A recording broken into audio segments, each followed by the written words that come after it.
Okay, everybody. We unfortunately we've had a few technical difficulties that have set us back a little bit, and we're going to flip-flop the order of our speakers for this panel while we work on the technology and try and get it back up and running. So this is the Intimate Partner Violence panel, and we have Margot Hasha from UL Lafayette's Department of Sociology and Anthropology, as well as Michelle Izo-Voss with the Faith House of Acadiana. And Michelle, you're going to go ahead and start. And hopefully we'll get the technology running before the end of the panel. Thank you guys for your patience. Well, one, I want to start off with, I'm very glad to be here, glad to be able to talk to you guys about Faith House, who we are and what we do. The intentions were that we were going to talk about what domestic violence is, but that's Margot's part. So we're going to kind of go into the back end of what we planned for today and talk about what you can do to support other individuals. But I think under the circumstances, I want to kind of talk about Faith House and who we are. I was going to kind of leave that to the end, but we'll kind of go through kind of who we are and what we do in our community. Then we'll kind of talk a little bit about how we can support other individuals, how we can help, what we can do to help break this cycle of domestic violence that's in our communities, in our lives. I'm newly back with Faith House. I was there from 99 to 2005. I began with our organization as a child advocate. We are not licensed counselors at Faith House. We do not provide clinical services to the individuals that we serve. We are lay people providing peer-to-peer support services. So we started off 35 years ago as actually a homeless shelter for women and their children. And we quickly realized, those who began the organization quickly realized that there was a large population of survivors of domestic violence that were entering, and that population was very different from the homeless population that they were also serving.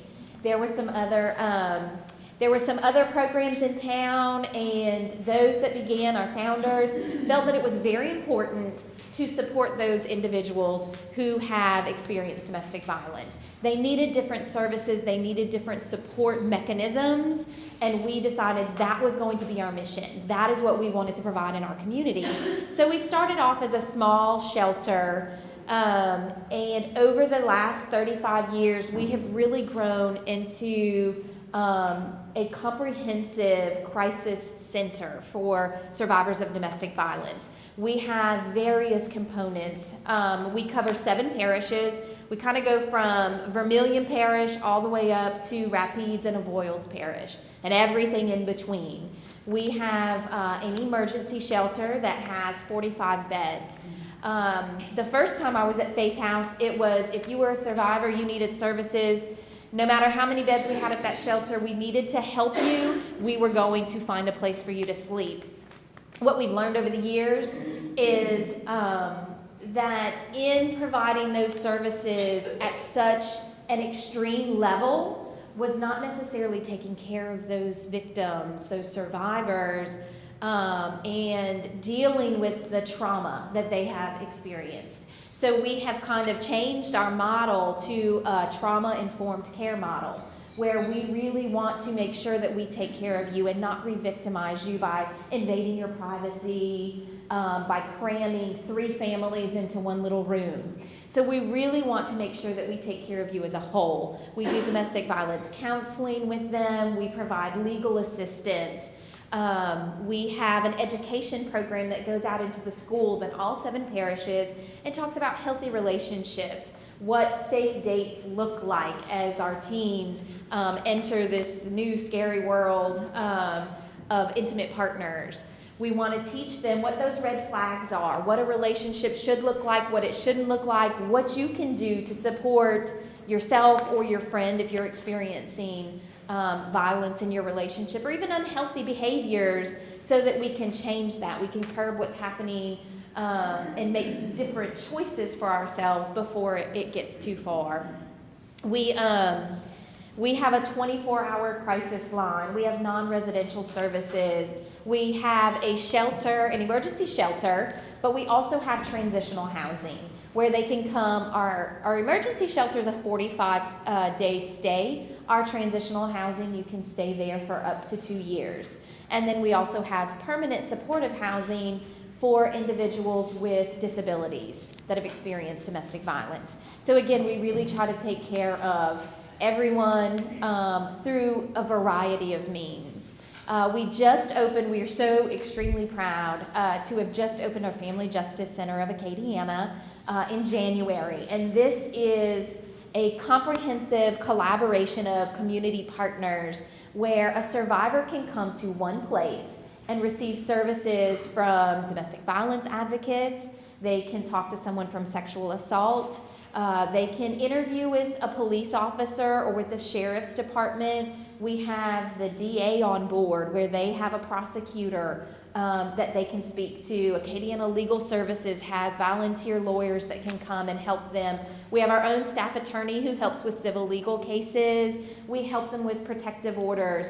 We have services for their children right there. If they need a place to leave their children and have safety and security for them while they go across the street to the courthouse and go to court, they can leave their children in our care and know that they're well taken care of.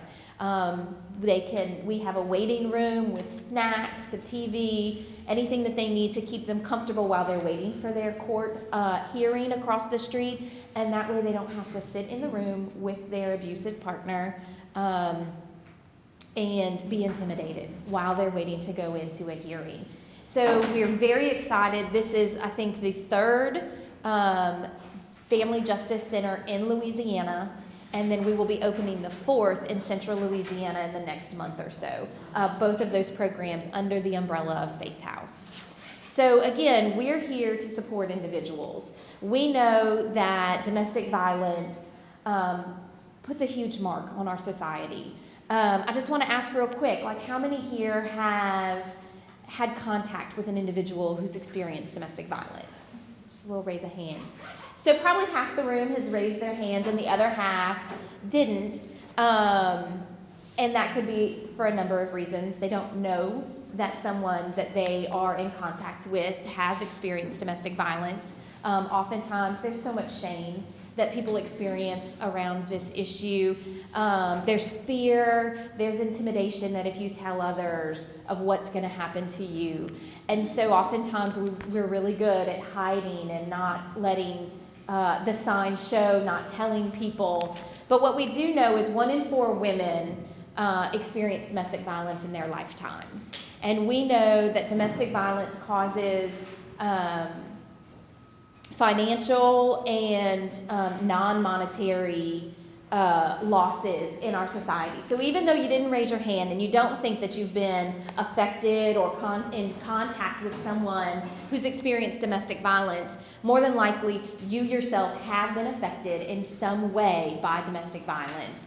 And oftentimes that can be because of someone that you work with. They're experiencing a decrease in work productivity because they're either abusive or they're being abused. Both sides of the coin affect work productivity and what's happening at work. So you may be picking up the slack on someone else because of the situation that they're in or the experiences that are going on for them. We know that domestic violence in the U.S. causes increased medical care. There's mental health services that are needed for individuals experiencing domestic violence. Criminal justice intervention, hearings that the state picks up and covers the cost for. All of those things get passed down to us. Again, like I said, decreased work productivity. But society in general pays a different price as well. Our safety at home, at work, on the streets is compromised because of domestic violence. It truly does affect everyone. And therefore, we feel that everyone should be a part of the solution. Everyone needs to take a stand Whether it's supporting an individual, whether it's standing up and letting society, other individuals know that we don't agree with this, that we don't think this is okay. And that can take a number of different forms.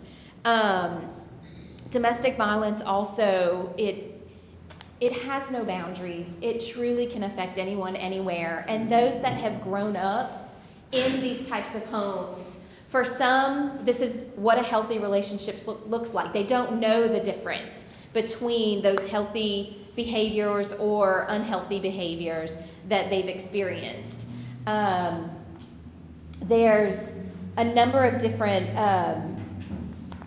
I just lost my train of thought. I was going someplace else with that.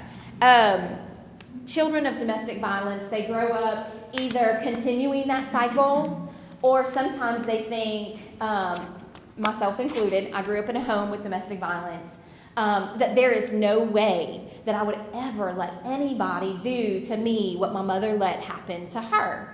And as you grow up, you're thinking, I'm stronger than that, I'm smarter than that, I know better than that, until one day you wake up and you're sitting in your living room and your mother and your stepfather walk through and you look at your boyfriend and your stepfather and they look like the same person. And you realize it did happen to me. How in the world did I let this happen? What do I do now? Why didn't my friend say anything? What happens at this point? How can I change it? Am I always going to be this way? All those thoughts keep coming through our mind, as the thoughts that were going through my friend's mind, who noticed the signs and wondered, how do I say something? Is she going to be mad at me? Is he going to hurt her worse if I say something and it causes a fight between them? Maybe it's just not my business. That's between them. This is a private matter. I really don't know what to do. I don't know what to say. I don't know how to help her. That's not okay. It's understandable. And then truly, after I got out of my own relationship, I remember several years later talking to my mom and thinking, I had not yet come to work at Faith House. I had not learned the things that I know now. Remember talking to her, listening to her continue to complain about the relationship and the things that were happening. And I told her, look, it's your choice. It's your choice, and if you choose not to do it, that's your choice. But I can't continue to listen to you stay in it and complain about it. Now I'm ashamed. I'm ashamed that that's the way that I talked to her and treated her and told her. Now I know different, but that's how so many of us feel. It doesn't affect me. It's none of my business. I don't know what to do and I don't know what to say. There are plenty of things that you can do under these types of situations. Plenty of things I should have done and did do later, and changed that story with her, was supportive, and in her own time, in her own way, she got out. Not to say that she doesn't still look for those same characteristics. And I talk to my mom on a regular basis about those things. But there's something that all of us can do. And one, first and foremost, is be a friend and to be supportive. To acknowledge that their safety's at risk, that it's scary, that we don't have all the answers, but that you believe her, that it's not her fault or his fault. We tend to talk so much about women being the victims. That I do want to put out there. Men are victims of domestic violence as well. We have served a number of men through our program, residentially and non-residentially, but my mindset often does go back to women. So letting them know that it's a difficult and scary situation, that you are there for them, that you support them, that you understand that it's hard, that it's a hard decision. We don't want you to say that you understand the situation. You may not, and every domestic violence incident is different from another one. But being there for them, being supportive, listening and reassuring them that it's not your fault, you don't deserve this, and I'm here to support you. Being non-judgmental is extremely important in these situations. Because again, it's their decision within their own time frame, because they have to live with the consequences of whatever may happen because of the choice they make, either staying or leaving. And they need to know that you will always be there for them. Even after they choose to leave, you still need to be supportive. You still need to listen. Leaving is not an easy thing. And it's one of the most common questions that we have is, why doesn't she just leave? Why does she stay? And for everyone, it's different. It could be financial. It could be safety. It could be they love them. They don't love the abuse. They don't like being hurt, but they love the individual. Most cases, it wasn't always this way. There are times that they are charming and sweet, and those are the moments that they now live for. And sometimes it's just getting through those bad days or those bad times or those abusive incidents. Encouraging them to talk to people, letting people know that there are resources out there. A lot of times we have individuals, well, I didn't want to call Faith House because I don't want to go live in a shelter. I don't need to live there. I've got something else. We are not just a housing. We're not just shelter.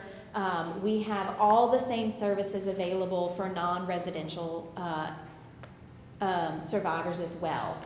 And just making that phone call to our 24-hour crisis line can be just talking, just a shoulder to cry on, just somebody to listen.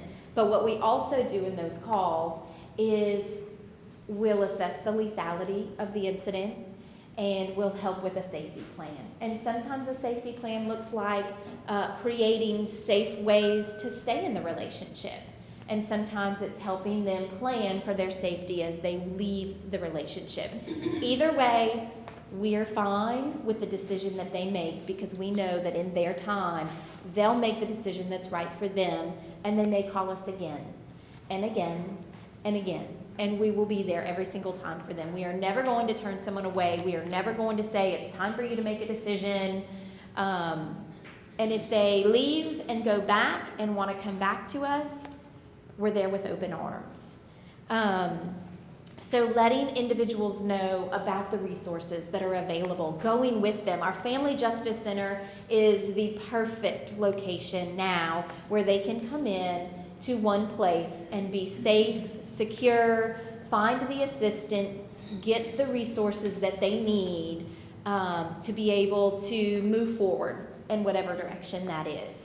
So again, I want to challenge everyone to stand up, let your voice be heard, speak for those who may not be speaking for themselves. The violence is not okay. It's not okay in our society. It's not okay on our streets. If you see, I love the signs on UL because they can mean so many things, but I love the signs that say, if you see something, say something. Because it really is for anything and everything, domestic violence included, that it's okay to be there, support that person, call police to help her. It's okay to butt in. It might be the only thing that helps that person. So I don't know if we're still having trouble. I can take questions. One of the other things is understanding and knowing that you cannot rescue these survivors. We're not there to rescue them. We're not there to tell them and judge them that they have to leave for their safety. We can't guilt them into leaving. We're simply there to support them and let them know that it's not their fault and no one deserves to be hurt. Do you have any information about the Family Justice Center or handout? We're working on that right now, actually. Calling our crisis line can get you in touch with the Family Justice Center. I should have brought some of their cards and I didn't. But there's a whole page on our website. So we have our Faith House brochures up here, but I'm finishing designing the resources for them right now. But so I'm sorry that I don't have that. Give them to my women's studies students. Okay. Well, as soon as we have some, if you have a card or leave me your name and number, I'm going to be ordering them next week. At least a wrap card that talks about our partners, talks about who we are and what we do. Then I can always drop some off. Sure. Yeah. Someone else had a question. Your sources of funding, Is it more private or government? It's everything and everybody. We live by federal grants, state grants, private grants, foundations. Truly, federal and state grants provide a lot of our services. It pays for a lot of our staff.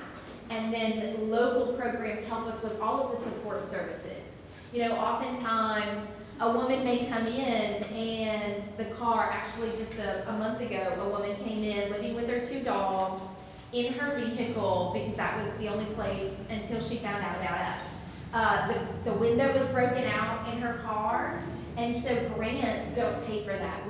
Those are such designated funds that go to very specific things that we want before she leaves. We want to make sure that her window is fixed, you know. We hope that she never has to be homeless like that, living out of her vehicle again. But whatever situation, whether it's just staying dry on her way to work, because we all know Louisiana rain, it rains sideways half the time, that, you know, we want to make sure that we take care of all of their needs before they leave. We live off of in-kind donations. We have a 45-bed shelter with 25 staff members in one facility. So if you think about what you use on a daily basis in your house, we've got at times a lot. So, you know, paper products and sheets and blankets and towels and pillows and all of that kind of stuff. We definitely live by those things. So anybody have any other questions? Okay, well, I appreciate being here and all of your attentiveness. And I'll be here afterwards too, and I'm staying through the next session. So if you want to have any other questions, please feel free to come up to me.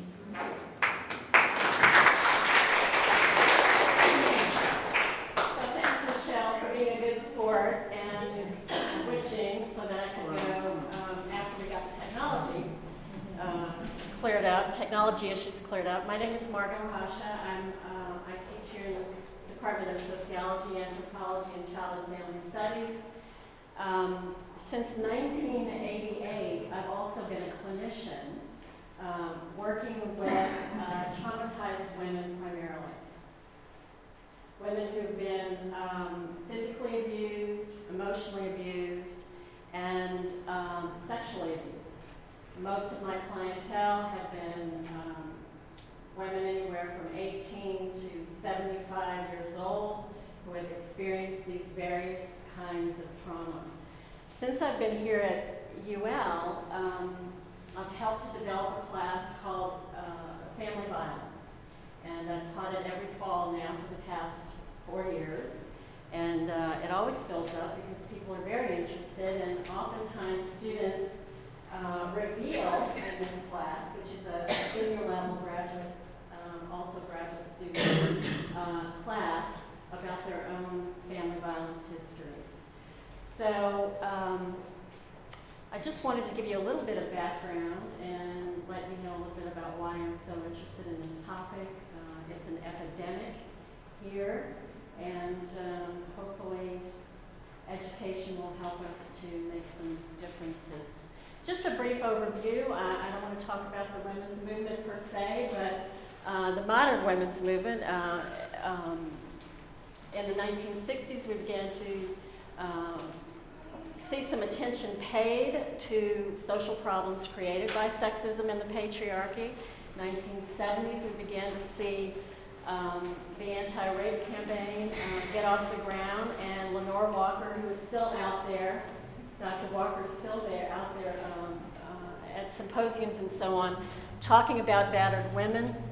And finally, in the mid-1970s, the establishment of battered women's shelters here in the United States. It's hard to believe, but it wasn't until 1994 that the Violence Against Women Act was finally signed into law by President Clinton. It was introduced into the Senate in 1990 and represented a culmination of efforts between advocates for women and lawmakers who finally understood that intimate partner violence and rape merited national attention. And so what that law has done is to help enforce restraining orders across state lines, which had not been in existence prior to that.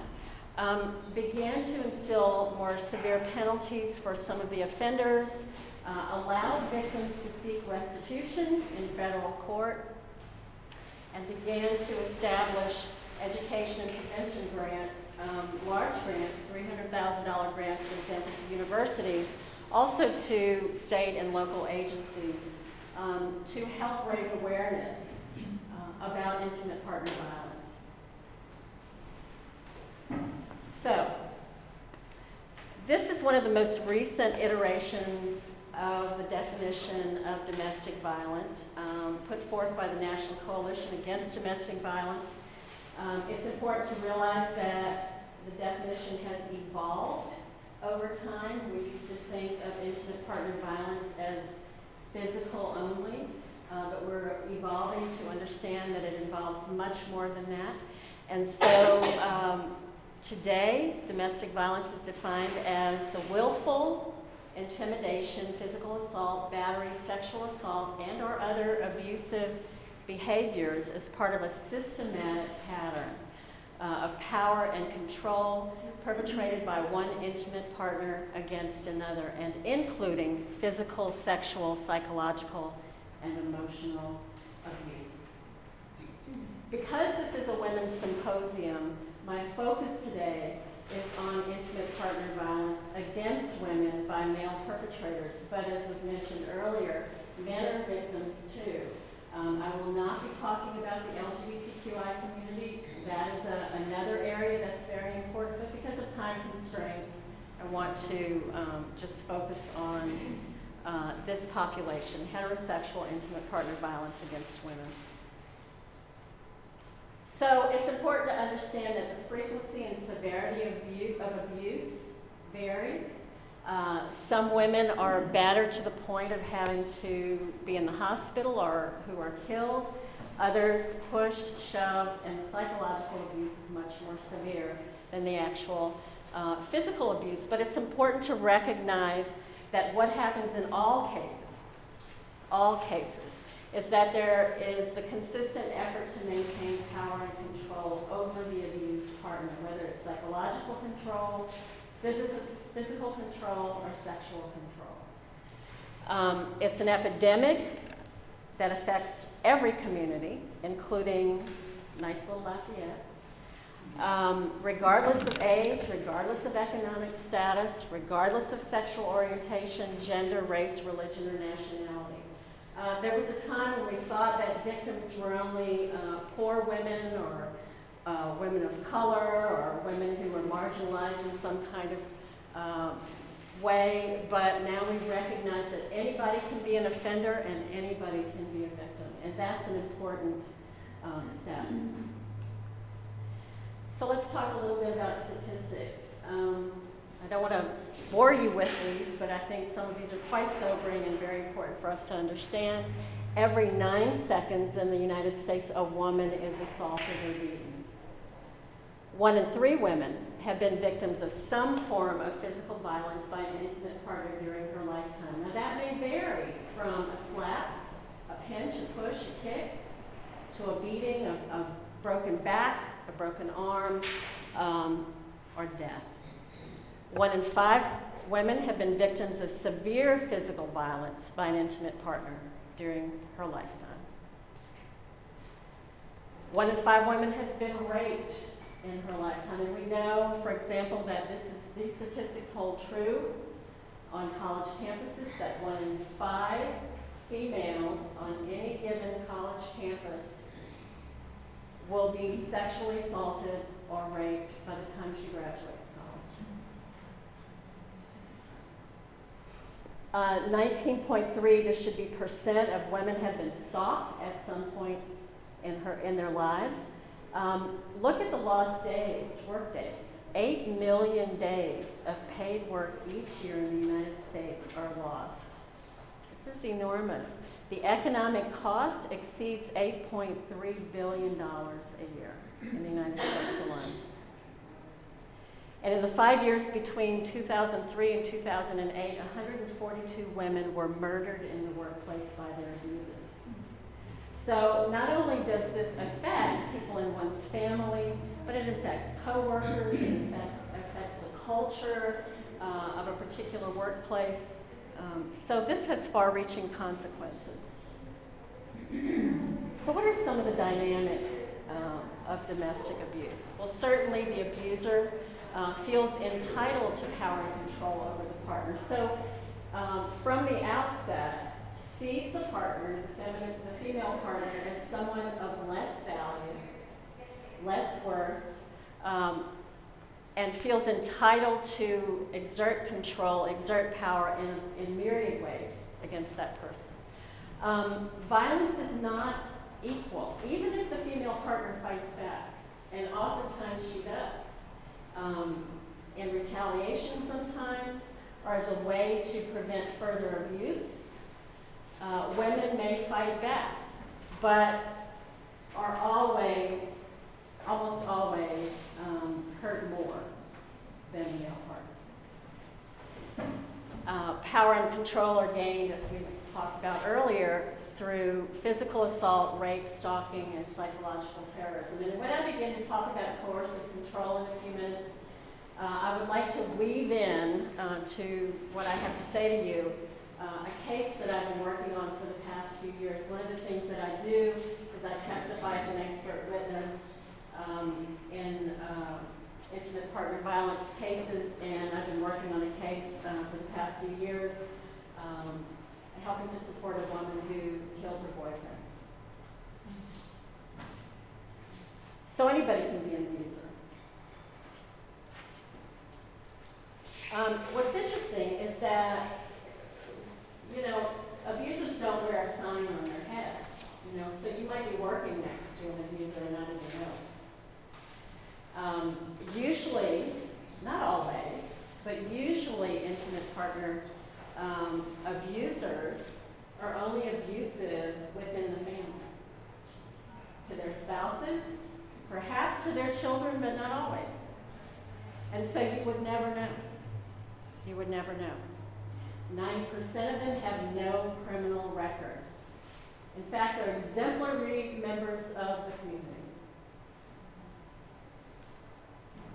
So what are some of the characteristics of them? How do they act? How do they think? And how are their behaviors exhibited? They tend to deny or minimize, and I've seen this in working with couples where there was abuse going on. I would refuse to work with a couple in any kinds of marital counseling or couples counseling if there was abuse occurring. And this was because there has to be an attitude change before work can really happen, to work can occur to really change the culture of that relationship. Because it's part and parcel of abuser's mental state to deny the abuse or minimize the abuse, you've got to be able to get that abuser to recognize that he is responsible for doing what he's doing. One of the common things that is said to victims is, if you weren't such a this or that, you get it, I wouldn't have to do this. If you didn't anger me so much, if you didn't screw up so much, this wouldn't happen. In other words, blaming the victim. So until the abuser is willing to take responsibility for the abuse and admit that it's occurring, you're not going to see real change. The abuser will objectify the victim, doesn't listen to what she has to say, doesn't value who she is as a person. She belongs to him. One of the things that characterizes dating relationships that have the potential for being abusive is someone who says to the female partner, I just love you so much. I just want you to be with me all the time. It upsets me, it threatens me, it makes me feel insecure when you're out with your friends or you don't want to spend time with me. It's only because I love you so much that I want all this time with you. That's a red flag. And in my family violence classes, I talk to the students about this. as well as the marriage and family classes, you might imagine. The abuser might appear successful. The persona is one of success. Might be an attorney, might be a physician, might be a professor, but has deep down inside low self-esteem and does not feel equal to peers. Tends to look at others and think, I'm not as good as. This is not stated explicitly, but this is felt. He will externalize causes of his behavior, such as I've had a bad day, I'm stressed, it's your fault, and so on. Tends to have antiquated beliefs about gender roles. Women should do this, men should do this, and tends to be extremely jealous and possessive. So, some behavioral examples, but certainly not all. Forced sex or disregard of partner's unwillingness to have sex. I will tell you that in this case that I've been working on, the only time the abuser could perform sexually was when he was aggressive and violent in his behavior. I know of stories where abusers have sabotaged birth control methods, poked holes in diaphragms, switched birth control pills, done all kinds of things, because for many, the worst thing that an abuser can experience is the loss of the victim. And the time that's most dangerous for victims is when she is trying to leave or when she has left. And so holding on to her oftentimes includes keeping her pregnant, having children, and so on. Certainly blaming the victim. In many cases, control of the finances. I know of one case that I worked with where the woman, she was divorced by the time I saw her. She had finally gotten out. Every penny had to be accounted for. Every penny. She had to provide receipts. Everything was controlled financially. Had her name on no accounts. Had no money of her own. Threats of actual violence or lethality. I will kill you if you leave me. In some cases, the abuser will actually say, I'll kill myself if you leave me. And for some partners, for some women, that is enough. Oh my God, I feel responsible if he does something to himself. A lot of accusations against the victim for flirting or affairs. In this particular case that I've worked on, and the criminal side of the case is over with, now we're involved in the civil side. He would impersonate her on Facebook and eBay and places like that. And then, be flirtatious and make advances, sexual advances to unknown people out there, all trying to entrap her, right? All trying to entrap her. Control of what the victim wears. You're not leaving the house looking like that, right? Her actions. You cannot go there, you cannot see your mother, you cannot talk to your friends. No, you cannot go to work out today. I know what you do at Reds, and so on. Even to the point of physically restraining people. Public and private demeaning, putting the partner down in public places, in restaurants, and wherever, meetings, and so on. Harassing her at work, phone calls all day long, all day long, all day long, text messages, why aren't you answering me? Where are you? I know you're with that guy, and so on. Sabotage or obstruction of the victim's ability to work or attend school. I know of a case where the husband would make up excuses for the wife not to be able to leave to go to college. She was trying to advance her education. He would block her. He would find ways to keep her from going to school. And of course, eventually, she had to drop out because she was missing so much. Attempts to alienate the victim from family and friends. This is classic. Your mother hates me. I know she does. I know that when you go over there, she tells you all kinds of bad stuff about me. Why does she hate me so much? It must be your fault. You must be saying things about me. Your friends don't like me, I don't like them. They just want to break us up. They just want to break us up. They're against me. This was addressed by Michelle a little earlier, and so I do want to say a little bit more about that, if I may. Why do victims stay? A lot of times when people don't understand the dynamics of intimate partner violence, they don't understand why victims stay. And there are myriad reasons that victims stay. Certainly that the belief that the abuser will follow through with the threats. I'll kill you if you leave, and it happens. So what's not to believe? It occurs all the time. Belief that the abuser will hurt or kill the children. This is something that I know of situations where the woman stayed because she was terrified for her children. Terrified that he would kidnap the children and leave the state. Terrified that he would hurt the children. In the case that I'm working on or have been working on, she didn't have children and they were never married, but she had dogs and her dogs were beloved. And he did things like burn their tongues with cigarettes. So there are all kinds of ways you can torture people in these things. Fears of loss of custody, fears of financial ruin, or the inability to safely escape or protect your children. Where am I going to go? My family's alienated, my friends don't talk to me anymore. Nobody understands what's going on. Where am I going to go?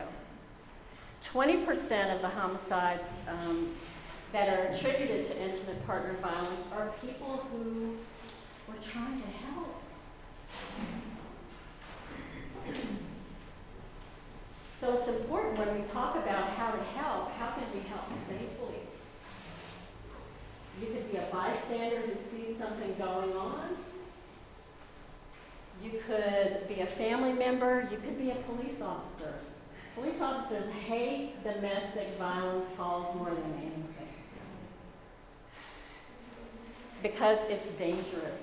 You don't know what kind of weapon people in this house have. What are some of the barriers other than why victims stay, as I mentioned earlier? What are some of the barriers? Well, lethality, unsupportive friends and family, thinking how difficult it's going to be a single parent, perhaps with no skills, no working skills, or very little education. How am I going to make it? How am I going to take care of my children? Lack of means, safety, and let us not forget the impact of some religious and cultural beliefs. For some people, to leave would be tantamount to sin. You don't divorce. And so, you know, if you've got that, or cultural messages superimposed on what's already going on, it can be all the more difficult. I know of one particular case where the woman went to her pastor, tried to explain what was going on, and his response was, well, what are you doing to make him angry?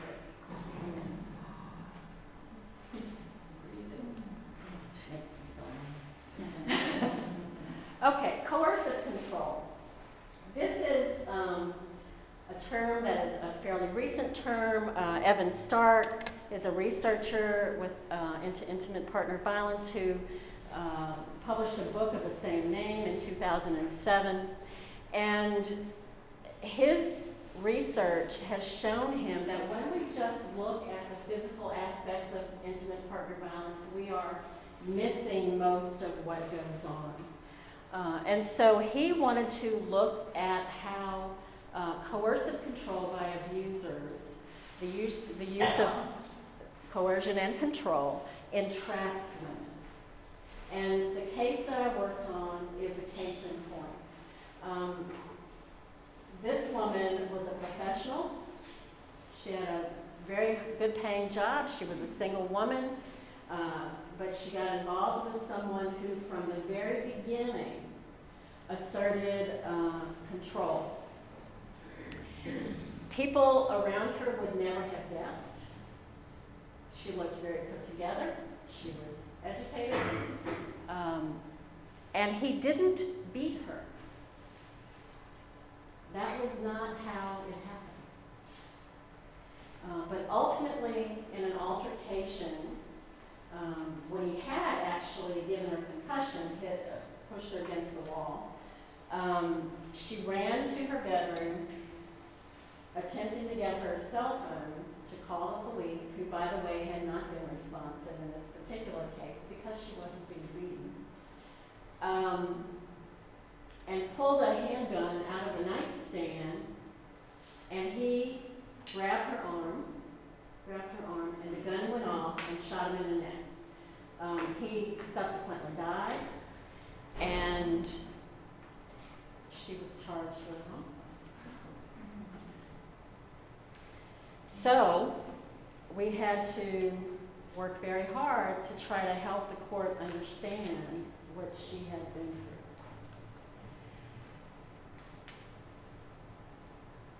We have to look at coercive control, and I think this is sociologically, we're looking at this with regard to the patriarchy, and so we understand the inequalities between men and women in our culture from a macro perspective, right? We know we're still making 7 cents on the dollar, and so on and so on and so on. But coercive control, as it operates in intimate partner violence, is a one-on-one behavior, manifestation of not only these internalized beliefs, but the personality of the person involved, that person's preferences, what the situation is, and the perceived efficacy, meaning how effective is this approach, this coercive control, going to be in getting me what I want. So, as in the case that I was working on, the full ramifications of what was going on could not be known until we were able to look at them in retrospect. Right? She didn't miss work. She didn't have broken bones. And so we had to build the case from the back, from the end going backwards, if that makes sense. The technology of coercive control is to respond to women's agency, meaning that, yes, in the past 40 years or so, we have made some strides. More of us are going to university and getting educated. We're having some better paying jobs. We're having more independence than we had in the 60s and 70s and 50s and so on. So whatever the method that's going to be used in coercive control, it's got to be specific to what is going to have an effect on this particular woman. Does that make sense? And her independence and how she operates in the world. And abusers who use coercive control understand what autonomy means to these women. So in the case that I'm talking about, he never had financial control. She never, ever gave over her funds. He wanted to be married. She refused, wisely, refused not to marry him. But he did things like, when she attempted to break up with him, he would break into her house.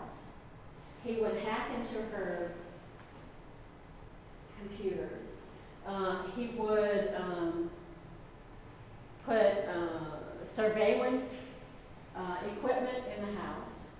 He would do things like, and she had a privacy fence around her house. He would do things like jump over the fence and put an imprint of his face on her bedroom window. He would interrogate and intimidate her friends and her family. He abused her dogs. These are just a few. It could go on and on and on and on. And so she was terrified. And she woke up one night and was in her room. So it's this campaign of terror. what are some common examples? Well, certainly unreasonable demands, followed by threats or pressure or physical restraint, degradation. He would do things like when they were in public, he would grab her genitals, things like that, just degrading things. He bullied her, he, you name it, restricting her activities. He never stopped her from going to work because her lifestyle and what he was able to access as a result of her lifestyle was too important to him. So he figured that out. He never had the financial control, but he monitored every minute of her time. Every minute of her time. He knew where she was and what she was doing. Taking her phone away, this is common. Restrict no car, taking the car away, selling the car, wrecking the car, hiding the car. In some cases, deprivation of food, and in her case, destruction of many of her possessions.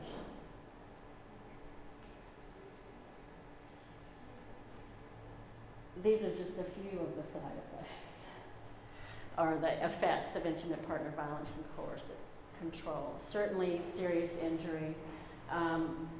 By the time she came to see me, he was dead. And she was referred to me by her attorney. But she had PTSD. And she had PTSD not only from the abuse, but certainly from the shooting. And so part of our work was to separate out what was PTSD from the actual shooting and what occurred previous to the shooting. And we were able to do that, thankfully, over about 2 years. Anxiety and depression to the point where some people really can't function. Suicidality, many women die by suicide as a result, whether passive or active. Okay. Stress and somatic reactions. This particular client had all kinds of health problems as a result of her stress. Irritable bowel syndrome, all kinds of things. And certainly resorting to alcohol and drug abuse.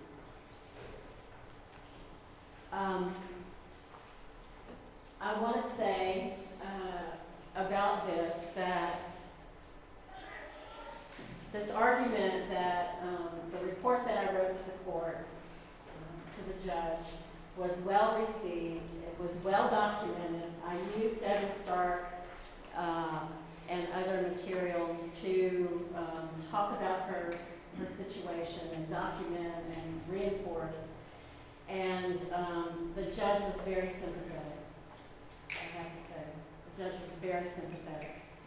And while she did plead, she got absolutely no jail time, and she got 1 year unsupervised probation. So she's free. And of course, the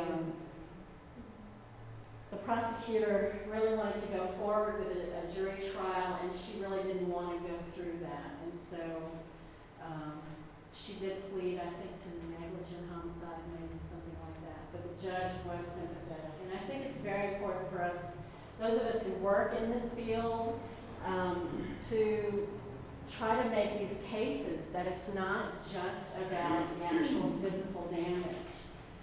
It's about the psychological damage and about the secrecy.